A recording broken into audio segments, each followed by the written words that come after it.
नमस्कार विद्यार्थी मित्रांनो, एमपीएससी ट्रिक्स या यूट्यूब चॅनलवर तुमचं स्वागत। मी अजय कुमार गोसावी।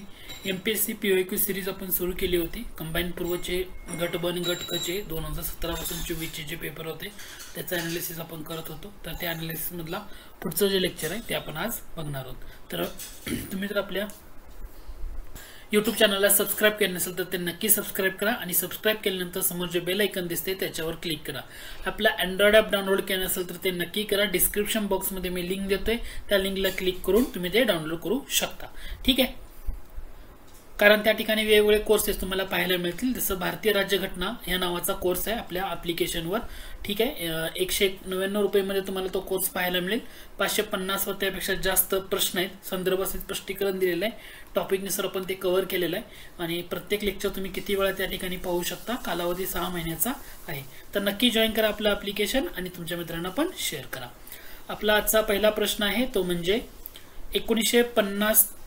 1949 ते 2012-13 या संपूर्ण कालावधीत फक्त डॅश डॅश या 2 वर्षात भारताचा व्यापार शेष हा काय होता? पॉझिटिव्ह स्वरूपाचा होता। आता ऑप्शन तुम्हाला इथे बरेच दिले, 84, 85 वगैरे, पण तुम्हाला ना जेव्हा भारताचा व्यापार शेष पॉझिटिव्ह स्वरूपाचा असतो केव्हा होता, तर त्यामध्ये तुम्हाला 2 वर्ष लक्षात ठेवायची। कोणती 2 वर्ष? 1972-73 आणि 1976-77 यामध्ये व्यापार शेष म्हणजे ट्रेड बॅलन्स। म्हणजे व्यापार शेष म्हणजे कसं म्हणतो आपण, इथं बघा, इथं तुम्हाला दिलेलं आहे balance, trade balance of India म्हटलेलं आहे। ठीक आहे, तर ट्रेड बॅलन्स ऑफ इंडिया म्हणजे काय? निर्यातीचं मूल्य हे आयातीच्या मूल्यापेक्षा जास्त असणं, म्हणजे निर्यात आणि आयात यांच्या मूल्यामधला जर डिफरन्स केला तर तो पॉझिटिव्ह येणं, त्याला म्हटलेलं आहे। ठीक आहे, त्याचं उत्तर आहे 1972-73 आणि 76-77। ठीक आहे, पुढचा प्रश्न आहे, आर्थिक सुधारणाच्या काळात अप्रत्यक्ष कर संकलनाचं एकूण कर संकलनाशी असलेलं गुणोत्तर डॅश डॅश झालं, वाढलं, कमी झालं किंवा काय झालं? आता इथं आर्थिक सुधारणा म्हणजे तुम्हाला कधीपासून विचारलंय? 1991। ठीक आहे, आर्थिक सुधारणा म्हणजे 1991। आता 1991च्या आर्थिक सुधारणापूर्वी भारताची कर रचना जर तुम्ही बघितली तर ती मुख्यतः कशावर अवलंबून होती? तर तुमच्या अप्रत्यक्ष करावरच अवलंबून होती 1991च्या अगोदर। ठीक आहे, त्याच्यावर अप्रत्यक्ष करावर अवलंबून होती। त्याच्यामध्ये जास्त फोकस होता तो म्हणजे एक्साइज ड्युटी, त्याचा बनून भारताला उत्पन्न जास्त मिळत होतं। म्हणजे एक्साइज ड्युटी असेल किंवा कस्टम ड्युटी असेल तर त्याच्यावर जास्त फोकस होता, हे तुम्हाला इथं लक्षात ठेवणं गरजेचं आहे। ठीक आहे, हे लक्षात आलं। मग काय झालं? त्या 1991 नंतर म्हणजे एक समिती नेमण्यात आली होती, त्या समितीला म्हटलं जातं राजा चेलैया समिती। कोणती समिती होती? राजा चेलैया समिती। आता या समितीने दिलेली शिफारस काय होती? या समितीने असं म्हटलं होतं की कर प्रणाली, तर राजा चेलैया समिती नेमण्यात आली होती आणि राजा चेलैया समितीनं अशी शिफारस केली होती की कर प्रणाली सोपी करायची। बरोबर, मग कर प्रणाली सोपी करायचं असेल तर तुम्हाला प्रत्यक्ष जे कर आहे तर त्या प्रत्यक्ष करांचा वाटा वाढवणं गरजेचं आहे आणि अप्रत्यक्ष करावरचं जे आपलं डिपेंडन्सी आहे ती कमी करणं, हे राजा चेलैया समितीने 1991 मध्ये नेमलेल्या शिफारस केली होती। त्याच्यानुसार मग काय झालं तर प्रत्यक्ष कराचं प्रमाण हळूहळू वाढलं आणि अप्रत्यक्ष करावर जे अवलंबित होतं ना ते कमी झालं। म्हणून तुम्हाला इथं प्रश्न विचारलाय की आर्थिक सुधारणांच्या काळात अप्रत्यक्ष कर संकलनाचं एकूण कर संकलनाशी असलेलं गुणोत्तर तर हे कमी झालेलं होतं का? त्याच्यामागे रिझन होतं राजा चेलैया समिती। आता एमपीएससी मध्ये हा प्रश्न विचारताना त्यांनी खूप मोठा विचारलेला आहे, लक्षात घ्या प्रश्न काय होता।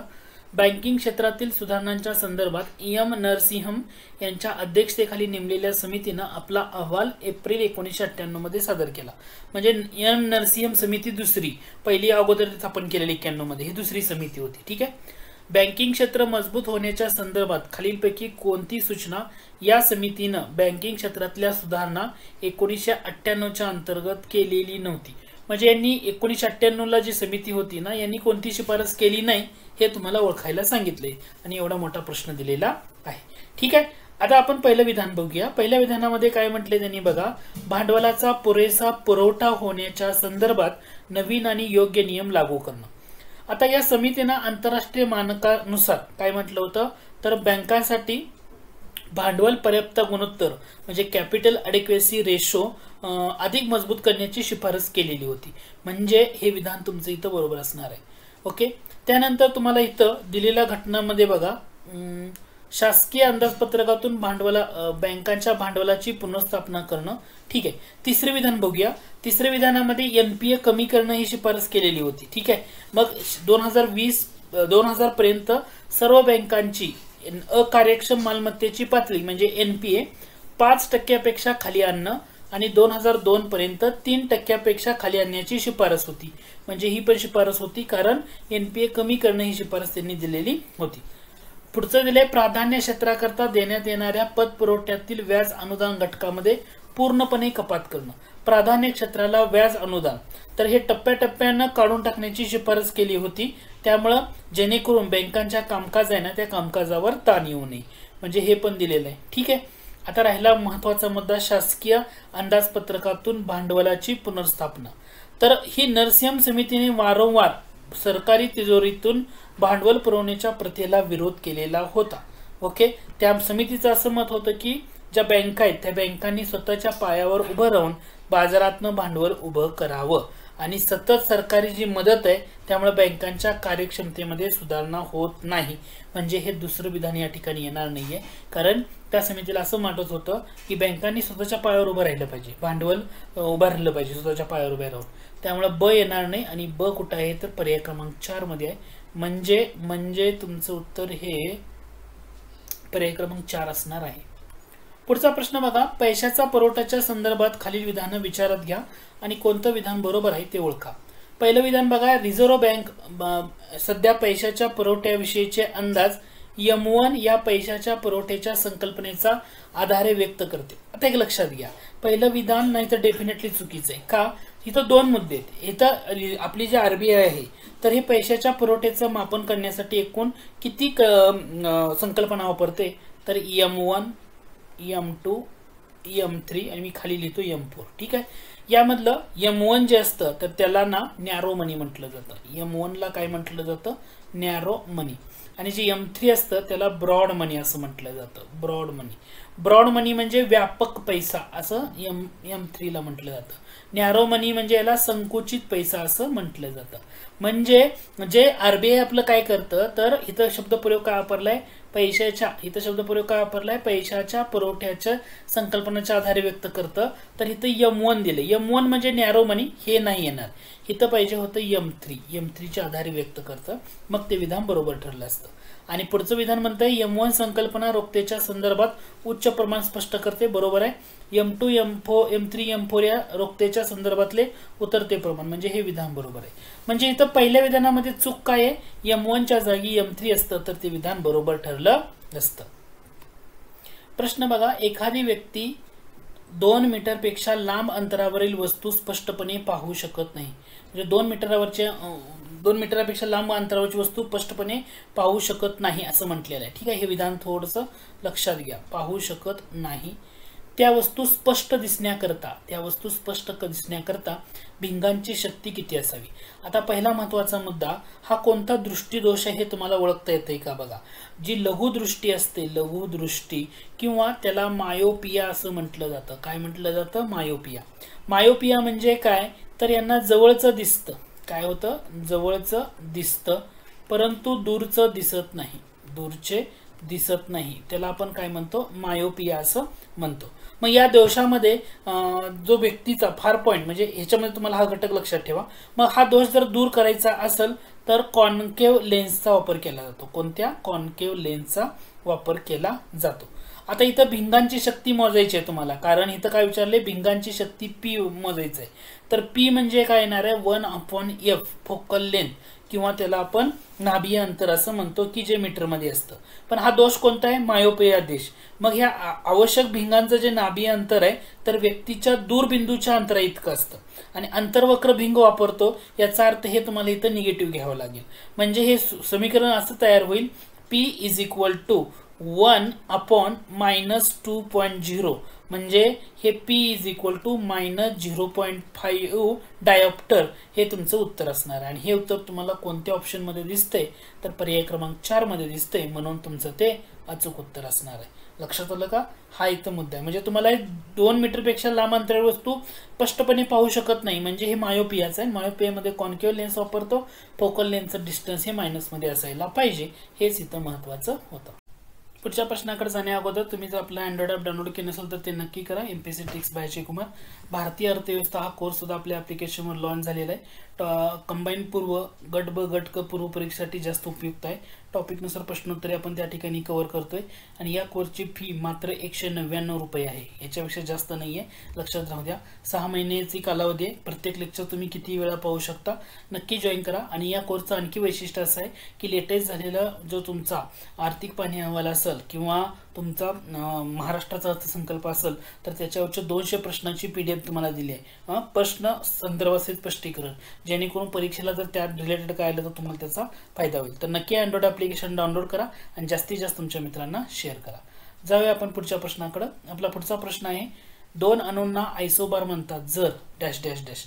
तर 2 अणूंना आयसोबार केव्हा म्हटलं जातं तर त्यांच्यामधली जी प्रोटॉन न्यूट्रॉन यांची जी बेरीज आहे तर ती सारखी असायला पाहिजे. कुठं दिलंय?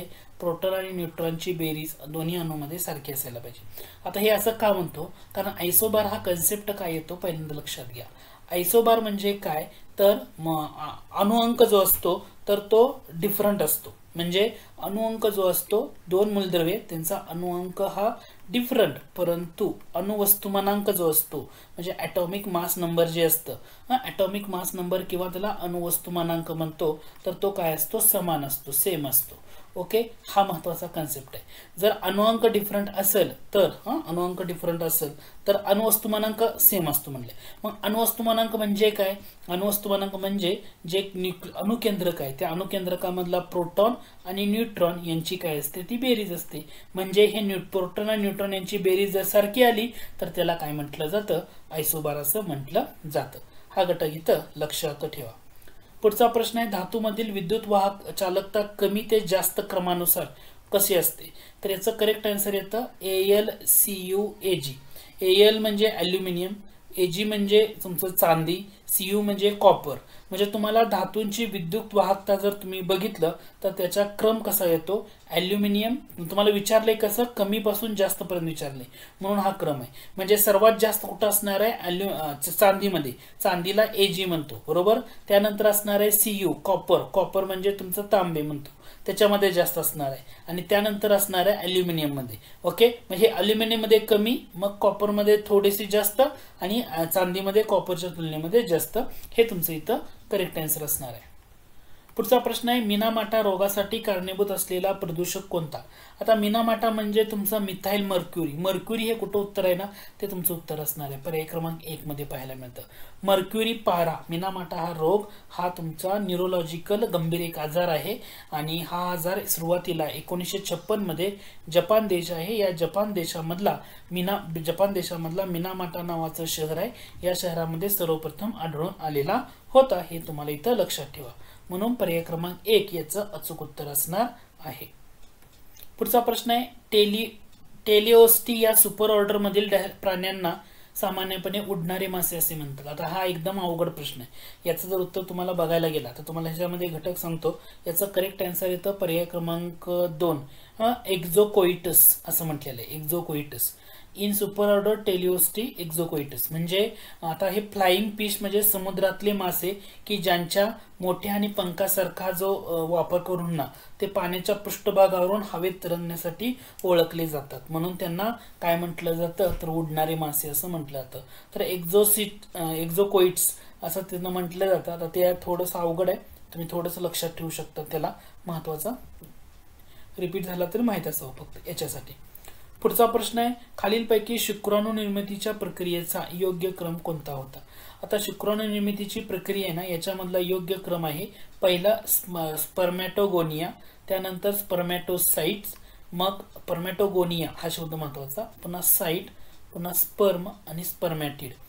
असा त्याचा क्रम येतो. स्पर्मॅटोगोनिया म्हणजे ह्या मूळ जर्म सेल्स असतात ज्या डिप्लॉइड मध्ये. आता हे तुम्हाला इथे लक्षात ठेवा. हा सुद्धा घटक फक्त ह्याचा क्रम आहे एवढं लक्षात ठेवा. जर जेवढं जास्त डीप मध्ये जाईल ना तेवढं उत्तर तुम्हाला म्हणजे त्याचा अभ्यास खूप डीप मध्ये जावं लागेल. तर हे 2 प्रश्न असे होते की रिलेटिव्हली परीक्षेला विचारलेले, कंबाईन गट ब पूर्व 2017ला, ते अवघड कॅटेगरीमध्ये होते. ते माहीत असेल तर तुम्ही सोडवू शकला असता. पुढचा प्रश्न बघा, डॅश डॅश या प्राणी वर्गातले सदस्य ॲनिलिडा प्रमाणे द्विलिंगी प्राणी आहेत. म्हणजे ॲनिलिडेज म्हणजे द्विलिंगी प्राणी आहेत कोणते गटातले म्हटलेले प्राणी वर्गातले सदस्य. आता याच्यामध्ये दोन वर्ग आहेत. एक म्हणजे तुमचं ओलिगोकायटा आणि हिरुडिनिया, हे जे या गटातले प्राणी आहेत. कोणते? ओलिगोकायटा आणि हिरुडिनिया हे ज्या गटामधले ना दोन्ही प्राणी. आता द्विलिंगी म्हणजे काय? ज्या प्राण्यामध्ये नर आणि मादी असे दोन्ही प्रजनन अवयव एका शरीरामध्ये असतात. तर हे तुम्हाला इथं लक्षात ठेवणं गरजेचं आहे. तर ॲनिलिडामध्ये पॉलिकायटा हा वर्ग आहे. आता पॉलिकायटा हा जो वर्ग आहे इथं पहिल्या ऑप्शन मध्ये दिले तुम्हाला पॉलिकायटा. हा थोडासा अवघड वाटेल तुम्हाला, पण लक्षात घ्या, सांगतो मी. पॉलिकायटा जो वर्ग आहे तर तो युनिसेक्शुअल आहे. युनिसेक्शुअल आहे. पॉलिकायटा वर्ग आहे तो युनिसेक्शुअल आहे. ठीक आहे. तर याच्यामधला जो प्राणी येतो महत्वाचा तो म्हणजे नेरिस. नेरिस नावाचा प्राणी आहे की एकलिंगी असतात. नर आणि मादी हे वेगवेगळे तुम्हाला पाहायला मिळतात. ओलिगोकायटा हा दुसरा त्यामध्ये असणारा गट आहे. याच्यामध्ये द्विलिंगी असतात. ओलिगोकायटा म्हणजे काय? तुम्हाला सोप्या भाषेत सांगायचं झालं उदाहरण तर गांडूळ. ओलिगोकायटा म्हणजे त्याचं उदाहरण गांडूळ. गांडूळ हा प्राणी. त्यानंतर हिरुडिनिया हा तिसरा त्याच्यामध्ये असलेला महत्वाचा ग्रुप आहे. तर या वर्गातले प्राणी सुद्धा द्विलिंगी असतात. हिरुडिनियाचं एक आपल्या नॉर्मल भाषेतलं उदाहरण जर म्हटलं तर जळू प्राणी तुम्ही बघितलं असेल तर हा येतो. तर हे द्विलिंगी आहे. पण ह्यातला पॉलिकायटा जो आहे ना तो एकलिंगी आहे. आणि बाकी तेच ऑप्शन तुम्हाला फिरून दिसतात. पॉलिकायटा, ऑलिगोकायटा आणि हिरुडिनिया तेच तुम्हाला फिरून विचारले. तर तुम्हाला लक्षात काय ठेवायचं आहे? पहिला मुद्दा, ॲनिलिडा हा जो प्राणी संघ आहे, ॲनिलिडा प्राणी संघामध्ये जो ऑलिगोकायटा आणि हिरुडिनिया हे दोन संघ आहेत ना, दोन ग्रुप आहेत ना, त्याच्यातले प्राणी हे द्विलिंगी आहेत. आणि यातला एक म्हणजे पॉलिकायटा आहे तर तो एकलिंगी आहे, युनिसेक्शुअल आहे, तो नेरिस येतो त्यात. ऑलिगोकायटा म्हणजे गांडूळ, हिरुडिनिया म्हणजे जळू. एवढं इथं तुम्हाला लक्षात ठेवणं गरजेचं आहे. पुढचा प्रश्न आहे, इंडोसल्फन हे कशाचं उदाहरण आहे? हे कीटकनाशक आहे. काय आहे? कीटकनाशक. आता याच्यामध्ये कीटकनाशक इन्सेक्टिसाइड दिले. इन्सेक्टिसाइड पर्याय क्रमांक 4. इंडोसल्फन हे इन्सेक्टिसाइड आहे. ठीक आहे. नेचे डॅश डॅश या गटात येतात. नेचे टेरिडोफायटामध्ये येतात. नेचे म्हटलं की टेरिडोफायटा म्हणजे ज्या वनस्पतीची मूळ, खोड, पाने असे अवयव स्पष्ट दिसतात. आणि असा पहिला संघ आहे की ज्यांचे अवयव स्पष्टपणे दिसत होते टेरिडोफायटा. ब्रायोफायटा आणि थॅलोफायटामध्ये दिसत नव्हते. ठीक आहे. पुढचा प्रश्न आहे, 2,4-D चा वापर डॅश डॅश यांच्या नियंत्रणासाठी केला जातो. तणाच्या नियंत्रणासाठी केला जातो. कशाचा? तणाच्या नियंत्रणासाठी. 2,4-D म्हणजे काय? तर याला डायक्लोरोफिनॉक्सो ॲसेटिक ॲसिड असं म्हटलं जातं. तर हे एक रसायन आहे जे तणनाशक म्हणून म्हणजे आपण काय म्हणतो त्याला, तणनाशक म्हणून वापरलं जातं. हे तुम्हाला इथं लक्षात असू द्या. पुढचा प्रश्न बघा, सिरम इन्स्टिट्यूट ऑफ इंडिया कोणत्या रिकॉम्बिनंट लसीचं उत्पादन व वितरण करतं? आता सिरम इन्स्टिट्यूट ऑफ इंडिया तर हे तुम्हाला कोणत्या लसीचं? तर हेपॅटायटिस बी पर्याय क्रमांक 3 मध्ये हे तुमचं उत्तर या ठिकाणी असणार आहे. रिकॉम्बिनंट व्हॅक्सिन म्हणजे जेनेटिक इंजिनिअरिंगचा वापर करून तयार केलेली लस. आणि ही सिरम इन्स्टिट्यूट ऑफ इंडिया ही पुण्यामधली कंपनी आहे. जगातल्या सगळ्यात मोठ्या लस उत्पादक कंपनीपैकी एक म्हणून याच्याकडे बघितलं जातं. पुढचा प्रश्न आहे, पहिल्या महायुद्धाच्या वेळी 1 लाखापेक्षा जास्त लोक ट्रेंच फिवर नावाच्या रोगाने पीडित होते. या रोगाचा कारक ओळखा. आता ट्रेंच फिवर म्हणजे याचा जो कारक आहे त्याला म्हटलं जातं बार्टोनेला क्विंटाना. काय म्हटलं जातं? Bartonella Quintana. आता हा जीवाणूजन्य संसर्गजन्य रोग आहे जो पहिल्या महायुद्धादरम्यान पसरलेला होता. तर हे तुम्हाला लक्षात ठेवा.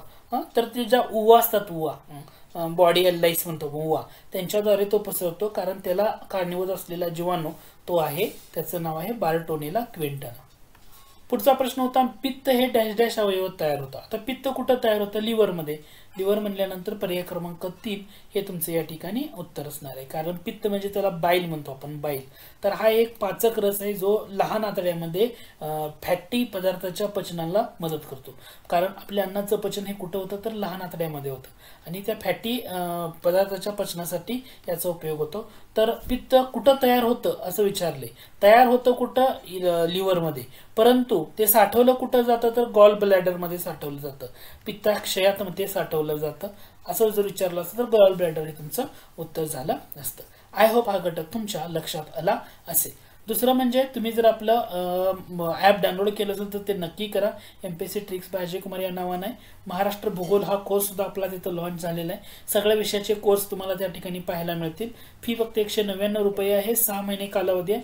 टॉपिकनुसार आपण प्रश्नोत्तरे कव्हर केली आहेत.